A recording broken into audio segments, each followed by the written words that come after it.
Selamat siang, perkenalkan nama saya Mario Limbong.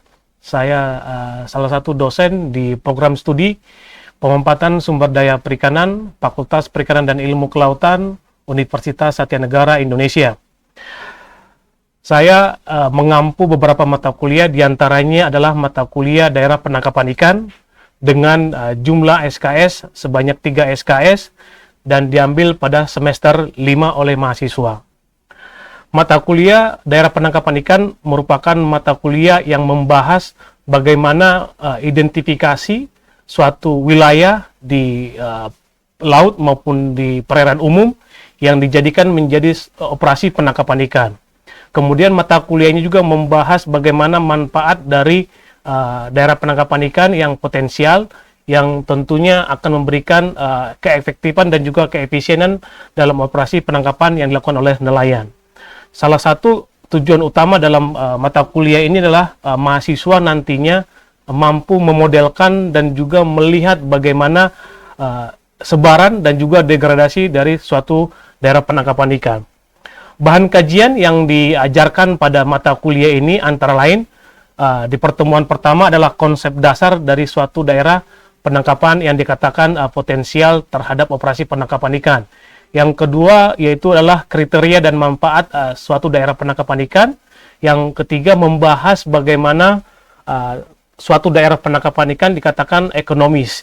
Kemudian yang keempat, di pertemuan keempat akan membahas bagaimana rumpon digunakan oleh nelayan sebagai alat bantu untuk menentukan daerah penangkapan ikan. Kemudian ada migrasi ikan, kemudian ada fenomena upwelling dan juga prawn yang teridentifikasi menjadi suatu daerah penangkapan ikan yang potensial. Kemudian nanti di 7 pertemuan awal akan membahas bagaimana dasar-dasar dari suatu keilmuan dari daerah penangkapan ikan. Kemudian di pertemuan ke-8 mahasiswa akan diberikan evaluasi dalam bentuk UTS.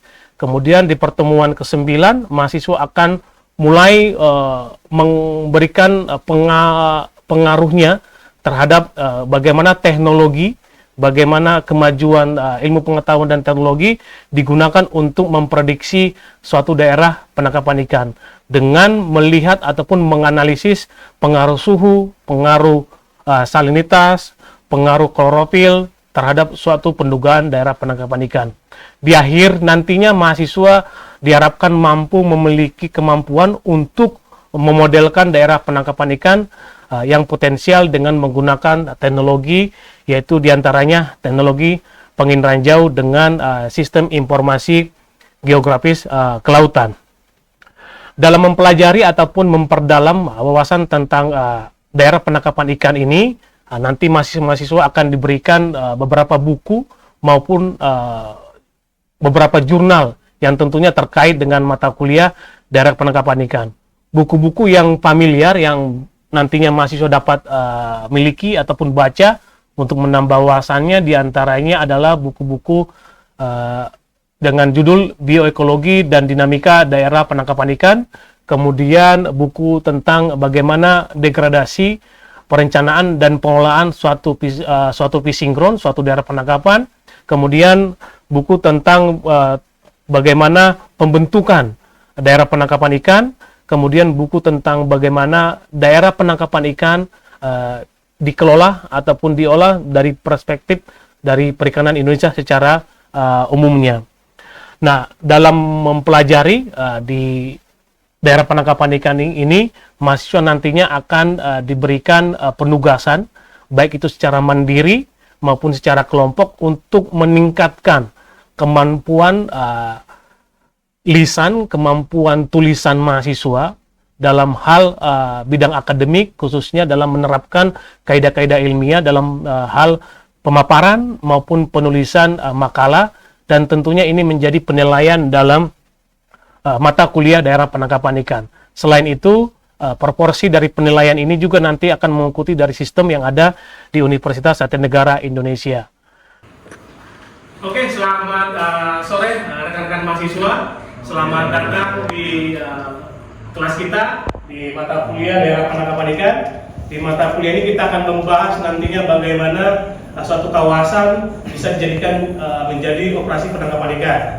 Di pertemuan pertama ini kita akan membahas mengenai bagaimana kontrak perkuliahan.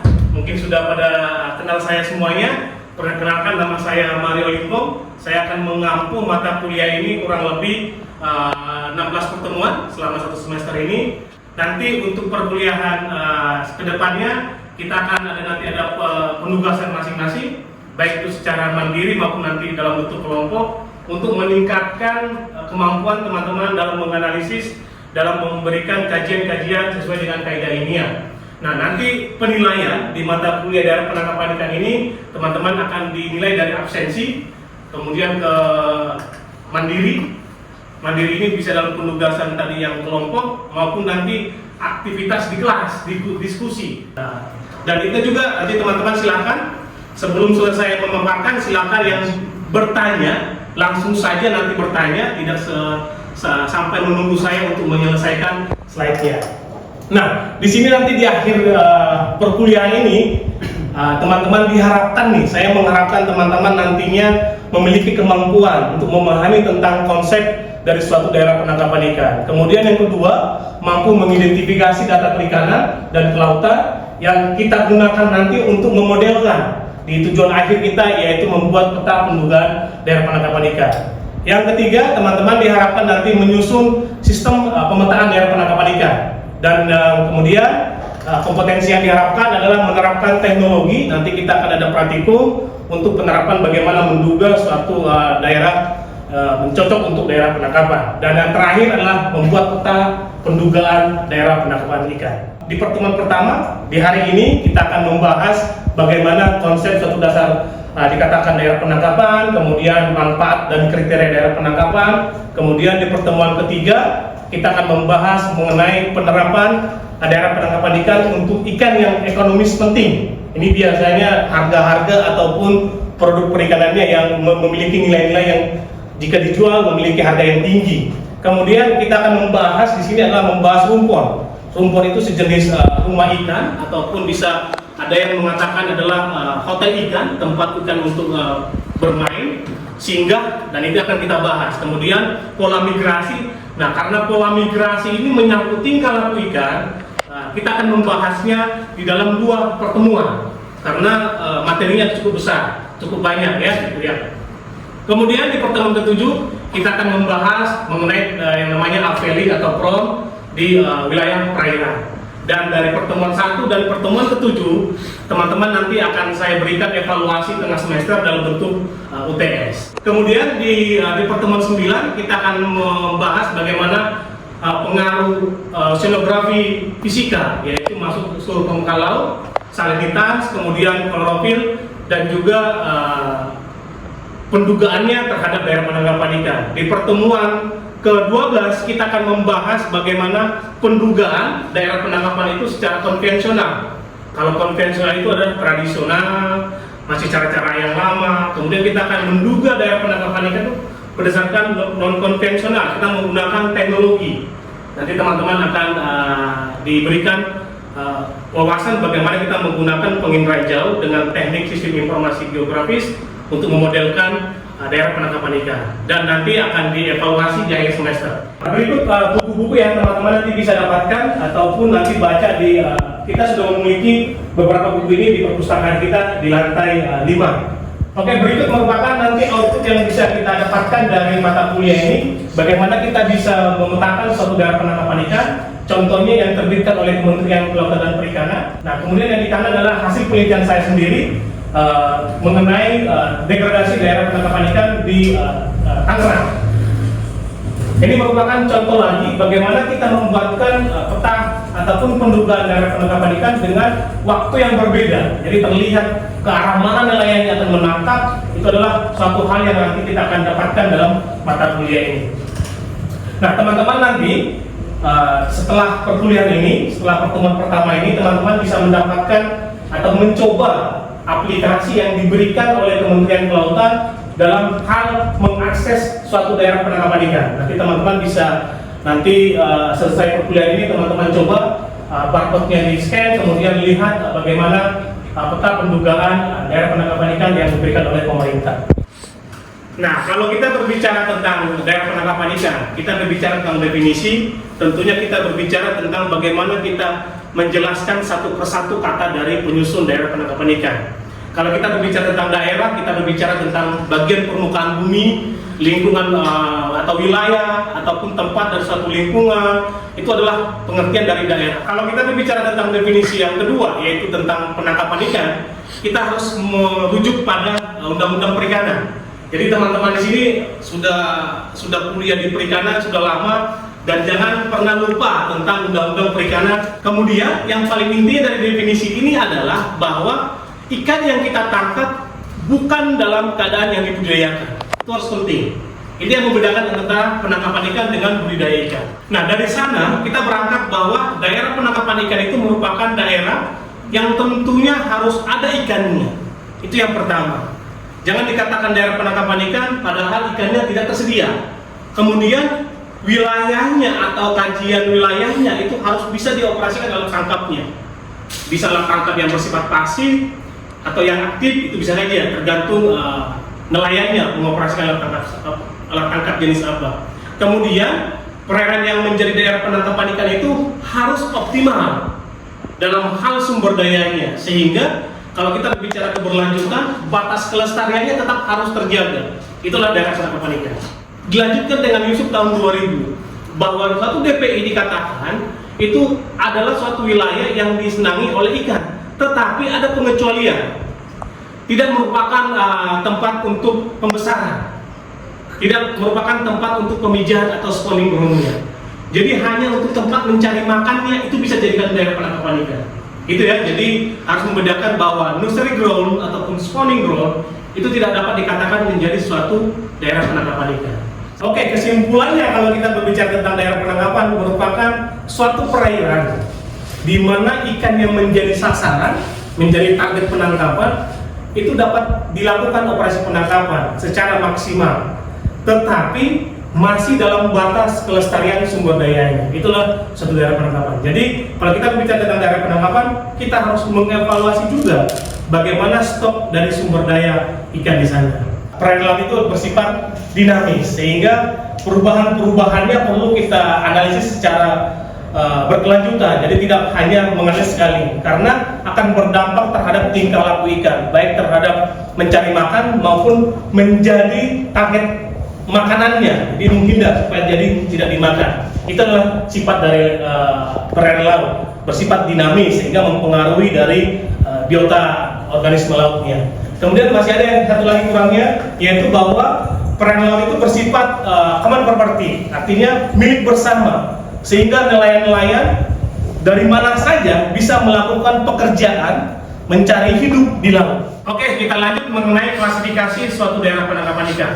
Klasifikasi suatu daerah penangkapan itu bisa berdasarkan dari sumber daya ikannya. Banyak yang membedakan menjadi 2 atau 3. Nah, saya mengambil dari Kementerian Kelautan dan Perikanan bahwa mereka mengklasifikasikan sumber daya ikannya menjadi ikan pelagis besar, ikan pelagis kecil, ikan demersal, ikan karang, udang dan krustase, kemudian ikan hias dan lainnya. Ini juga digunakan untuk menjadi klasifikasi suatu daerah penangkapan ikan. Nah, contoh-contoh dari spesies dari kelompok pelagis besar, kita bisa melihat atau teman-teman mungkin mengetahui jenis tuna, tongkol, tenggiri dan lain-lain. Pelagis kecil seperti layang, selat kembung dan juga lemuru termasuk dalam kelompok pelagis kecil. Kemudian ikan demersal, ikan kakap sampai ikan layur juga termasuk dalam ikan pelagis ataupun ikan demersal. Nah, ini coba saya buatkan bagaimana tingkat pemanfaatan sumber daya ikan berdasarkan Kementerian Kelautan dengan Kemen KP tahun 2022 tentang estimasi dan stok. Bahwa teman-teman bisa lihat di 11 wilayah pengolahan perikanan Indonesia bahwa sudah banyak ditemukan tingkat eksploitasinya sudah mencapai overeksploitasi, artinya sudah dimanfaatkan secara penuh. Artinya bahwa pemanfaatan untuk tingkat pemanfaatan yang overexploited akan perlu pengurangan dalam upaya dalam effort untuk pemanfaatannya. Ini merupakan tingkat pemanfaatan sumber daya ikan pelagis kecil. Teman-teman bisa lihat di 11 wilayah pengolahan perikanan itu sudah lengkap dengan statusnya. Kemudian berikut merupakan tingkat pemanfaatan ikan demersal untuk 11 juga wilayah pengolahan perikanan. Sampai sini ada yang mau bertanya mengenai pembagian kelompok dari sumber daya ikan? Bertanya Pak. Oke, silakan. Tadi ada penjelasan mengenai klasifikasi di daerah penangkapan ikan berdasarkan sumber daya ikan. Bagaimana membedakan kelompok pelagis, demersal, dan karang padahal semua ikan berada di dalam air? Mohon penjelasannya Pak. Oke, terima kasih pertanyaannya Pak Isal. Jadi saya coba jawab bahwa ketika kita mendefinisikan suatu daerah penangkapan ikan, kita mengelompokkan berdasarkan tadi sumber daya ikan. Jadi kalau kita berbicara tentang pelagis, kita berbicara tentang demersal dan karang, sebenarnya secara umum di ilmu perikanan hanya ada dua, yaitu kita berbicara tentang organisme laut yang bersifat pelagis dan organisme laut yang bersifat bentik.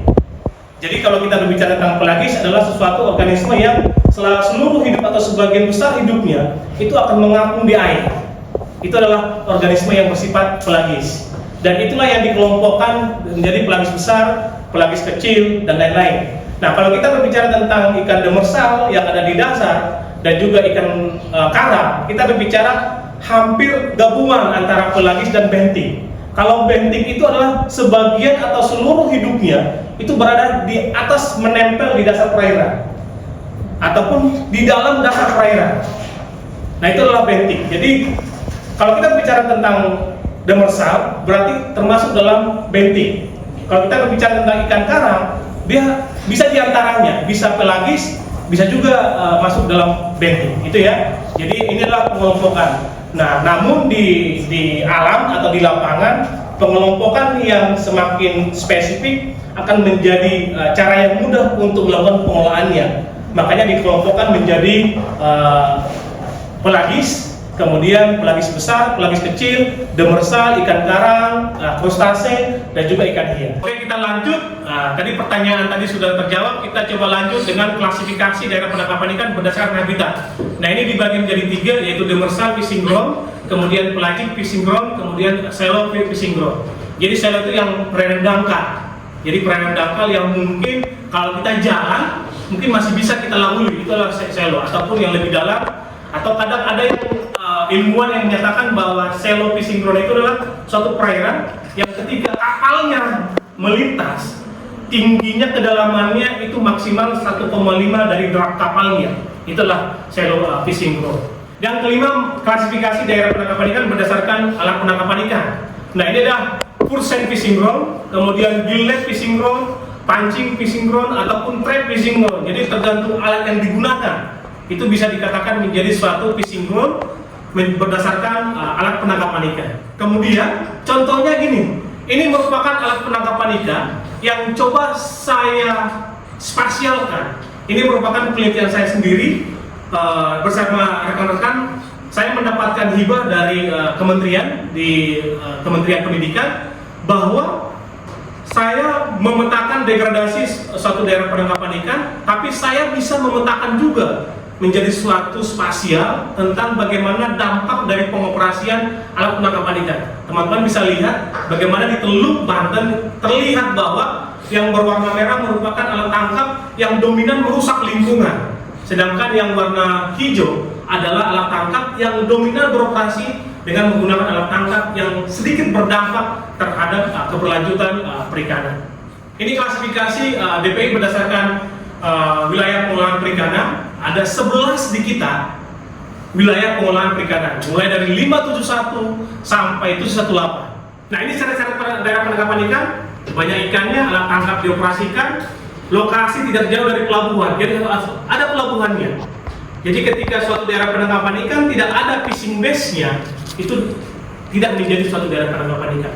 Harus ada lokasi di mana mendaratkan hasil tangkapan. Kemudian daerah tersebut aman dari peristiwa laut. Artinya nelayan tidak akan mau ke laut ketika nyawanya taruhannya. Artinya harus cuacanya juga harus aman. Itu syarat daerah penangkapan ikan.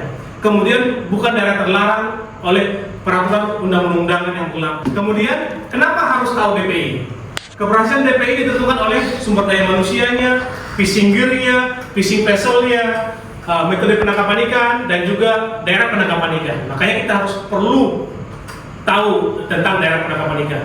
Setiap perikanan komersial akan berpikir keuntungan yang optimal, kemudian penambahan effort, kemudian adanya daerah penangkapan ikan, maka didapatkan formulasi bagaimana usaha penangkapan itu akan memperoleh keuntungan yang optimal.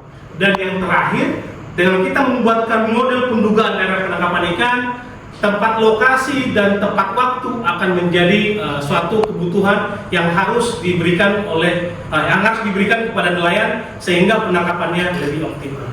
Itu yang bisa kita diskusikan di pertemuan pertama ini. Sebelum kita tutup, ada yang mau bertanya nggak?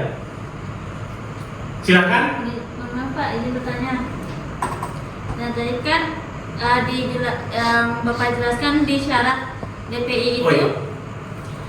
Nah di bagian terakhir itu kan ada daerah bukan daerah terlarang.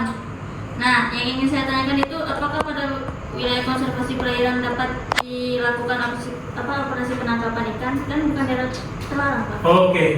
Jadi ketika kita berbicara tentang kawasan konservasi, kita berbicara tentang kawasan yang memang peruntukannya itu adalah ada aturannya, ada larangan tersendiri. Nah, bagaimana suatu kawasan konservasi bisa dijadikan jadi daerah penangkapan? Tidak bisa. Jadi kawasan konservasi itulah kawasan yang benar-benar dijaga. Namun ada undang-undang terbaru, yaitu undang-undang tentang bagaimana pengelolaan kawasan konservasi. Bahwa di kawasan konservasi itu ada 3 zona, yaitu zona inti, sama sekali tidak boleh yang dilakukan namanya daerah penangkapan ikan, tidak boleh menggunakan alat tangkap, itu daerah inti. Kemudian ada pemampatan terbatas, itu adalah daerah pemampatan di mana daerah tersebut bisa dijadikan penangkapan ikan, tapi penangkapan yang bersifat statis. Tahu ya, bersifat statis ya, yang bersifat statis itu yang tetap ada bangunannya. Jadi tidak ada kapal yang mondar-mandir di laut menggunakan alat tangkap jaring, dia harus statis alat tangkapnya, itu yang diperbolehkan. Itu jadi sehingga ketika kita berbicara kawasan konservasi, nah kita boleh saja, tapi di kawasan pemampatan terbatas, bukan di inti dari konservasinya. Kalau di inti konservasinya tidak boleh ada, hanya diperbolehkan adalah tentang penelitian dan pendidikan. Jadi orang-orang yang mau meneliti boleh ke sana, orang-orang yang melakukan kajian boleh ke sana. Tapi kalau usaha, buka warung atau apa, nggak boleh ke sana. Gitu ya, karena itu zona inti dari suatu kawasan konservasi. Gitu ya. Itu di pertemuan pertama kita sudah membahas bagaimana kriteria, bagaimana indikator dari suatu daerah penangkapan ikan. Mudah-mudahan rekan-rekan semua, teman-teman mahasiswa di sini memahami bagaimana pertemuan pertama ini bisa membuka wawasannya, membuka ketertarikannya untuk 15 pertemuan ke depannya. Kita harus memperdalam tentang daerah penangkapan ikan. Jelas ini ya? Oke, untuk mengakhiri pertemuan kita nih, saya ingin menguji dan melihat bagaimana kemampuan teman-teman tadi melihat gambar, melihat jenis ikan. Nah itu. Jadi saya ingin menguji 3 menit kalau salahnya waktunya ya. Silakan dikeluarkan smartphone-nya. Silakan dikeluarkan smartphone-nya.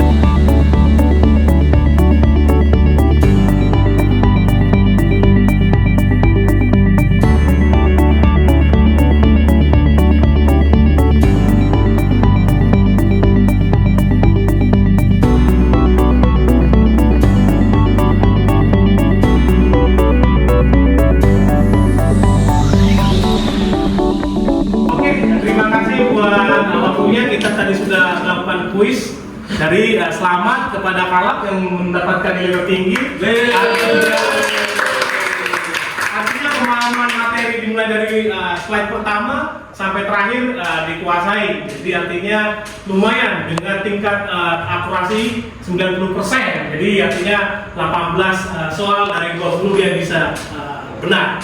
Jadi itulah materi kita tentang bagaimana kita mempelajari daerah penangkapan ikan. Sekian yang bisa kita diskusikan. Sampai ketemu kita di pertemuan berikutnya di mata kuliah daerah penangkapan ikan. Terima kasih. Sama-sama.